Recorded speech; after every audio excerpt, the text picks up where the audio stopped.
গরম করা যা করবেন এই কাঁচের প্লেটের উপরে। আচ্ছা, ঠিক আছে। কাঁচের প্লেটটা শুধুমাত্র পরিষ্কার করার জন্য বের করবেন, তাছাড়া আর কিছু আচ্ছা বের করা দরকার না। তো গরম করার জন্য প্রথমে দিতে হবে মাইক্রোওয়েভ পাওয়ার লেভেল। আচ্ছা, তারপরে দিতে হবে টাইম, উপরে গুলো মিনিটসে, নিচেগুলো সেকেন্ডসে। ঠিক আছে। এটা 10 মিনিট করে বাড়বে, এটা 1 মিনিট করে বাড়বে, এটা 10 সেকেন্ড করে বাড়বে, এটা 1 সেকেন্ড করে বাড়বে। তো আমি 30 সেকেন্ড সময় দেবো, 10 সেকেন্ড করে 3 বার। 30 সেকেন্ড হলো, এরপরে যে স্টার্ট লেখা আছে এখান থেকে স্টার্ট করে দিতে হবে। আচ্ছা, কিছু গরম করার জন্য ওই পাওয়ার লেভেলটা চালু করলে হয়ে যাবে নাকি? আচ্ছা, যে কোনো কিছু গরম করার জন্য, গরম বা সিদ্ধ, যদি আপনি আলু সিদ্ধ করতে চান তাহলে এই সেম প্রসেস, টাইমটা বেশি লাগে। আচ্ছা আচ্ছা, তাও মিনিমাম কতটা সময় দেবো এটা? ধরুন আপনি একটা এরকম বড় যদি আলু দেন, মোটামুটি 4-5 মিনিট সময় লাগবে। আচ্ছা, ঠিক আছে। আর এখানে আপনার যে এটা মানে যদি বেশিক্ষণ চালালে যদি পড়ে যায়, ঠিক, ওটা তো চেঞ্জ করি তো দিয়ে গেল, 10 দিল তাহলে আবার। না, ওটা আরেকটু বেশি লাগবে। আচ্ছা, গ্রিল, গ্রিলিং টেবিল হচ্ছে এইগুলো। গ্রিল মানে হচ্ছে আগুনে যেরকম সেঁকা হয়, খাবারটা শুধু পুড়বে আর একটা মচমচে ভাব আসবে, সেদ্ধ হবে না কিন্তু। তখন আপনি ব্রেড টোস্ট করবেন, তো এই ব্রেড গুলোকে এর উপরে সাজিয়ে দিয়ে কাঁচের প্লেটের উপরেই রাখতে হবে। আচ্ছা, বন্ধ করে দিবেন। এবার যখন আপনি শুধু গ্রিল টিপবেন, সে মাইক্রোওভেনের মতনই যত বেশি টাইম দেবেন তত বেশি পুড়বে। 10 মিনিট টাইম দিলাম, এবার 10 মিনিট ধরে খাবারটা বেশিও পুড়ে যেতে পারে, আবার ঠিকঠাক নাও হতে পারে। তো সেইটা চেক করার জন্য এই যে স্টপ রিসেট বাটনটা একবার প্রেস করবেন, তাহলে প্রোগ্রামটা পজ হয়ে গেল, থেমে গেল, পুরোপুরি বন্ধ হয়নি। এবার আপনি খুলে চেক করতে পারবেন যে কত দূর হয়েছে। যদি উল্টে দেওয়া দরকার পড়ে উল্টে দিলে, বন্ধ করে দিয়ে আবার স্টার্ট, তাহলে যতদূর হয়েছিল তারপর থেকে আবার বাকিটা হবে। ঠিক আছে। আর এই সুইচটাকে একবার প্রেস করলে পজ, এটাকেই সেকেন্ড টাইম প্রেস করলে পুরো প্রোগ্রামটা ক্যান্সেল হয়ে যাচ্ছে। তো এটা যখন ওইটাই অ্যাকচুয়ালি হিটার, তো হিটারে যেন কোনোভাবে হাত না লাগে, তাহলে কিন্তু চামড়া পুড়ে যাবে। তো একটু সাবধানে বা গ্লাভস ইউজ করে ওটা বের করবেন, যখন বের করবেন একটু সাবধানে ধরবেন, কিন্তু এটা খালি হাতে কখনোই ধরবেন না। প্লাস গ্রিল, শুধু গ্রিলে যেমন আপনার খাবারটা পুড়ছিল, এখানে মাইক্রোওয়েভ প্লাস গ্রিলে সেদ্ধ, মাইক্রোওয়েভে সেদ্ধ হবে, গ্রিলে পুড়বে। তো এটা আপনি তন্দুরি ধরনের জিনিস বা কাবাব আপনি করতে পারবেন। তো সেক্ষেত্রে যখন আপনি এটা দেবেন, এখানে C1 দেখাবে, সি মানে হচ্ছে কম্বিনেশন। এই যে ছোট ছোট করে লেখা আছে গ্রিল আর মাইক্রো, মানে এই দুটোর কম্বিনেশন হচ্ছে সি। 1 মানে হচ্ছে 110 ডিগ্রি সেলসিয়াস, এখানে লেখা আছে। এটা যদি আবার একবার টিপেন C2 হবে, তার মানে 140। তাহলে 110 ডিগ্রিতে আপনি পনির ধরনের জিনিস রান্না করবেন, 140-এ মাছ মাংস রান্না করবেন। এরপর আপনাকে প্রয়োজন মতো টাইম দিতে হবে, দিয়ে তারপরে এখান থেকে স্টার্ট করতে হবে। এই যে 200 ডিগ্রি সেন্টিগ্রেড দেখাচ্ছে, ওই 70 দেখাচ্ছে, ওইগুলোতে আমি কি করব? এই অপশনে যাবে না। আচ্ছা, এই অপশনে আপনি 110 অথবা 140 40 যাব। আচ্ছা, সেক্ষেত্রে আপনাকে যদি আপনি ওখানে ইয়ে দেন তাহলে টাইমটা বেশি লাগবে। আচ্ছা, ঠিক আছে। মানে 140 ডিগ্রিতে যদি আপনি বড় জিনিস রান্না করেন বা একটু বেশি রান্না করেন, তাহলে সেক্ষেত্রে আপনার 20 মিনিটের জায়গায় 25 মিনিট, 30 মিনিট। আচ্ছা আচ্ছা, ঠিক। বোল যেগুলো হিট প্রুফ, সেগুলো ইউজ করতে হবে। ঠিক আছে। এরপর হচ্ছে এই ট্রেটাও ইউজ করা যাবে না? এই ট্রেটা, এই ট্রেটাও ইউজ করা যাবে না, রাখতে পারবে না। না। আচ্ছা, এরপর হচ্ছে কনভেকশন প্লেট, হচ্ছে এইটাতে আপনি কেক, পিৎজা করতে পারবেন। পিৎজা করার জন্য এই প্লেটের উপর সাজিয়ে দিয়ে কাঁচের প্লেটের উপরই রাখতে হবে। এটা কতটা মানে তাপমাত্রাটা কতটা দিতে হবে? এখানে আপনি 200 ডিগ্রি অবধি করতে পারবেন। আচ্ছা, যখন আপনি কনভেকশন দেবেন, এখানে 110 ডিগ্রি সি মানে সেন্টিগ্রেড, এটাকে প্রেস করে করে আপনাকে 200 ডিগ্রি অবধি বাড়াতে হবে। এবার 110 থেকে 200-এর মধ্যে আপনাকে প্রয়োজন মতো টেম্পারেচার সেট করতে হবে, প্রয়োজন মতো টাইম, খাবারের পরিমাণ অনুযায়ী, তারপরে স্টার্ট। তাহলে সেই সময় ধরে ওটা ঘুরে ঘুরে আপনার বেক হবে। আচ্ছা আচ্ছা, ঠিক আছে। এবার ধরুন আপনি গোটা জিনিস রান্না করতে চাইছেন, কিন্তু আপনার পোড়ানোর প্রয়োজন নেই।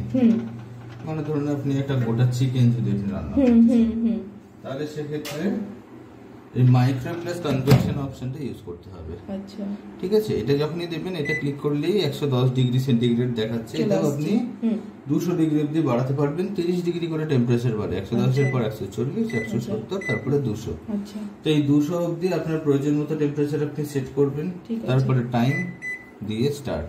তাহলে সেই সময় ধরে খাবারটা সেদ্ধ এবং পোড়ানো দুটোই হবে। সেক্ষেত্রে যেহেতু মাইক্রোওয়েভ অপশন আছে, তাই এই কোনো মেটাল জিনিস ইউজ করা যাবে না। কাঁচের বোলে হিট সেফ, হিট প্রুফ যে বোলগুলো সেগুলো ইউজ করতে হবে। ঠিক আছে, তাহলে যে মাইক্রোওয়েভ যতগুলো এখানে মানে অপশন আছে সেগুলোতে সব ওই কাঁচের জিনিসটাই আমাকে ইউজ করতে হবে, যেমন তরকারি সব গরম করার জন্য হোক যাই হোক, তাই তো? ঠিক আছে। আর এর মধ্যে ধরুন আপনি কোনো খাবার বাইরে থেকে আনলেন যেটা মেটাল ফয়েলে মোড়া আছে, মেটাল ফয়েলটা খুলে গরম করবেন, মেটাল ফয়েল সমেত দেওয়া যাবে না, তাহলে কিন্তু স্পার্ক হবে ভিতরে। ও ঠিক আছে, ঠিক আছে। আচ্ছা, আরেকটা হচ্ছে ওয়েট ডিফ্রস্ট, মানে ওজন হিসেবে বরফ গলানো। ধরুন আপনি ডিপ ফ্রিজে মাছ মাংস কিছু রেখেছেন, তো সেইটা বাইরে অনেকক্ষণ লাগে বরফটা গলানোর জন্য, তাড়াহুড়ো করে রান্না করা যায় না। মেশিনে অতক্ষণ সময় লাগবে না, কি করতে হবে, একটা বড় পাত্রে দিতে হবে যাতে বরফটা গলে জলটা বাইরে না পড়ে। ওইটা তাহলে কেমন পাত্র দেব? ওটাও আপনাকে কাচের অথবা ফাইবারের দিলেও চলবে। আচ্ছা, দেওয়ার পর এটা কতটা ওজন, ধরুন আপনি 5 পিস মাছ বের করলেন, তাহলে সেটার বরফ সমেত ওজন 600 গ্রাম হবে। তো যখন আপনি ওই পাত্রটা সমেত ভেতরে দিলেন, তখন ওয়েট ডিফ্রস্ট টিপলে এখানে 100 দেখাচ্ছে, মানে 100 গ্রাম। এটা তো এটাকে আপনাকে 600 গ্রাম সেট করতে হবে। আচ্ছা, দিয়ে স্টার্ট। দেখুন 14 মিনিট সময় লাগবে পুরো বরফটা গলে যাবে। আচ্ছা আচ্ছা, ঠিক আছে। এখানে টাইমটা অটোমেটিক্যালি নিয়ে নেবে, আপনি শুধু ওয়েটটা সিলেক্ট করে দিতে হবে। আচ্ছা আচ্ছা, ঠিক আছে। তো এইগুলো হচ্ছে সব ম্যানুয়াল ফাংশনস, ম্যানুয়াল গুলো আমি বলে দিলাম।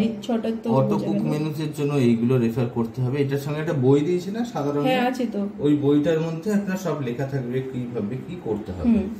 ঠিক আছে, তবু আমি আপনাকে একবার দেখিয়ে দিই। যেমন আপনি কেকটা যদি করেন, এখানে আপনার 475 মানে 475 গ্রাম, মানে 1 পাউন্ডের কেক। আচ্ছা, যদি আপনি 1 পাউন্ডের কেক করেন তাহলে সেক্ষেত্রে এটাও ইউজ করতে পারেন, অথবা আলাদা ওই বাটি পাওয়া যায়। এই যেমন এটা নিয়েছি, আবার একটা আসছে, ওইটা তো দাদা সব মেটাল, ওটা কনভেকশন মোডের তো কোনো প্রবলেম নেই, অসুবিধা নেই। আচ্ছা, তো আপনি কেক দেবেন, দিয়ে স্টার্ট করে দেবেন। দেখুন টোটাল আপনার টাইমটা নিয়ে নিচ্ছে, 50 মিনিট সময় নিচ্ছে। ঠিক আছে, আপনার কেক হয়ে যাবে। ঠিক আছে, এটা আমি বুঝতে পারলাম। আর এর রিহিট অপশনটা, রিহিটটা সেম গরম করার জন্য। যদি আপনি বুঝতে না পারেন যে এতটা খাবারের পরিমাণে কতক্ষণ গরম করতে হবে, তাহলে সেক্ষেত্রে আপনাকে বুঝতে হবে খাবারের ওজন কতটা আছে। যেমন ধরুন আপনি একটা 1 প্লেট যদি বিরিয়ানি আনেন, তাহলে সেক্ষেত্রে আপনার মোটামুটি ওই বিরিয়ানিটার 1 প্লেটের ওজন হচ্ছে 200 থেকে 250 গ্রামের কাছাকাছি। তো তখন যখন আপনি রিহিট দেবেন, এই যে 200 গ্রাম, আচ্ছা 200 গ্রামের খাবারের ওজন দিয়ে যে স্টার্ট করবেন, 1.5 মিনিট সময় লাগবে গরম হতে। তো এটা হচ্ছে এইভাবে আপনি রিহিট করতে পারেন। তারপর আপনার এখানে অয়েল ফ্রি কুকিং আছে। অয়েল ফ্রি কুকিং এর আন্ডারে অনেকগুলো রেসিপি আছে, সেটা আপনি এই কিউআর কোডটা স্ক্যান করে ডাইরেক্ট ডাউনলোড করতে পারবেন ইন্টারনেট থেকে, অথবা বইটার মধ্যেও পেয়ে যাবেন। তারপরে স্প্যাগেটি মানে নুডলস ধরনের নুডলস, হ্যাঁ এটা কি বলেন তো, এটা আমাদের খুব প্রয়োজন হয়। হ্যাঁ, এখানে 100 গ্রামে 200 গ্রামে, আচ্ছা ওজন হিসাবে এটা সেট করে দেব। দিয়ে স্টার্ট। হ্যাঁ, 30 মিনিট সময় লাগবে। আচ্ছা, এটা আমি মানে ওই ধরুন বয়েল করার পরে এটা না, বয়েল করারও প্রয়োজন নেই, আপনি ডাইরেক্ট দিয়ে দিলেই হবে।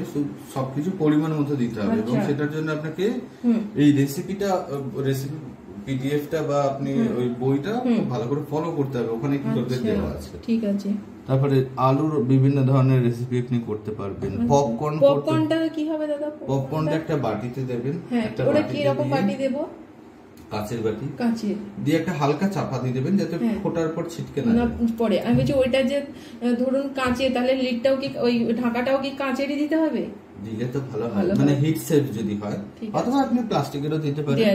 হ্যাঁ, দিয়ে পপকর্ন এটা 99 মানে 100 গ্রামের স্টার্ট করে দেবেন। 2 মিনিট 10 সেকেন্ড সময় লাগবে পুরোটা হয়ে যাবে। আর এতে তাহলে তেলটা আমি দেয়া যাবে তো? হ্যাঁ, ওই পপকর্নের মধ্যে একবারে মাখিয়ে ভিতরে দিয়ে দেব। আচ্ছা, ঠিক আছে, এটাই আমি জানতে চাইছি। বা দেখবেন পপকর্নের প্যাকেট পাওয়া যায়, ওর মধ্যে একবারে সব রেডি করা থাকে, জাস্ট ওইটা কেটে ঢেলে ভিতরে ঢুকিয়ে দিয়ে স্টার্ট করে দিলেই হয়ে যাবে। ও আচ্ছা আচ্ছা, ঠিক আছে। আচ্ছা, আর হচ্ছে পিৎজা তৈরি করার জন্য এটা 150 গ্রাম। এটা দেখ বুঝতে পারছি। Baby milk chicken. আচ্ছা, বেবি মিল্ক মানে বাচ্চাদের দুধ গরম করার জন্য, এটা 100 ml 120 40। আচ্ছা, এটা ওজন হিসাবে সেট করা আছে, তাহলে 50 সেকেন্ড সময় লাগবে। এটা উতলে বা পড়ে যাওয়ার ভয় নেই, কোনো অসুবিধা নেই। ঠিক আছে। আর এটা চিকেনের বিভিন্ন ধরনের রেসিপি রান্না করার জন্য, এটাও আপনার ওজন হিসাবে আসছে, আর টাইমটাও নিয়ে নেবে, তাই তো? আর এটা এই ক্লিন বা স্টিমিংটা হচ্ছে, ধরুন আপনি মেশিনটা 1 সপ্তাহ ব্যবহার করলেন, মোটামুটি একটু হালকা নোংরা হয়েছে, তো একটা বাটিতে লেবু জল গুলে ভেতরে দেবেন, দিয়ে স্টিম ক্লিন অপশনটা দিয়ে 5 মিনিট স্টার্ট করে দেবেন। আচ্ছা 5 মিনিটটা অটোমেটিক্যালি নিয়ে নেবে। হ্যাঁ দিয়ে 5 মিনিট কমপ্লিট হয়ে যাওয়ার পর এখান থেকে অফ করবেন, আনপ্লাগ করবেন, মানে প্লাগটা খুলে দেবেন। দিয়ে প্লেন সুতির কাপড় দিয়ে ভেতরটা পুরো মুছে দেবেন। আচ্ছা আচ্ছা এটা হালকা নোংরা হলে পরিষ্কার হবে, যদি বেশি নোংরা হয় তখন আইএফবি এর নিজস্ব ক্লিনার আছে, আচ্ছা সেই ক্লিনার আপনাকে ইউজ করতে হবে। ঠিক আছে। এই আর ডিওডোরাইজড কিপ ওয়ার্মটাও হচ্ছে ধরুন আপনি বাইরে থেকে এলেন, আপনি খাবারটা আপনি ফ্রেশ হতে যাচ্ছে, ততক্ষণে খাবারটা ঠান্ডা হয়ে যেতে পারে, সেই ততক্ষণের জন্য খাবারটা গরম রাখার জন্য কিপ ওয়ার্ম। এটা 50 degree temperature, 50 degree centigrade maintain করবে টেম্পারেচার, দিয়ে স্টার্ট করে দিতে হবে। 30 মিনিট সময় নেবে, 30 মিনিট ধরে 50 ডিগ্রিটাও মেনটেন করে রাখবে, দিয়ে আপনি এসে বের করে খেয়ে নিলেন। ঠিক আছে। আর ডিওডোরাইজটা হচ্ছে ধরুন আপনি মেশিনটা 2-3 দিন এই 1 মাস মতো ব্যবহার করলেন, ভিতরে গন্ধ হয়েছে, ওই সেম লেবু জল গুলো ভেতরে দিয়ে স্টার্ট করে দেবেন। ঠিক আছে। 5 মিনিট হয়ে যাওয়ার পর দিয়ে আপনি মুছে দিলেন, অথবা নাও মুছতে পারেন, পুরো গন্ধটা কেটে যাবে। আচ্ছা আচ্ছা এই হচ্ছে মেশিন। ঠিক আছে। বুঝতে যদি কোনো আর অসুবিধা হয় বা মেশিনের যদি কোনো প্রবলেম হয় তাহলে সেক্ষেত্রে আমাকে ফোন করবেন। 1 বছরের মধ্যে আপনি সার্ভিস ফ্রি পাবেন, কোনো টাকা লাগবে না, 1 বছর পর থেকে চার্জ করতে হবে। আচ্ছা অফ করে দিচ্ছি তাহলে। হ্যাঁ হ্যাঁ আচ্ছা।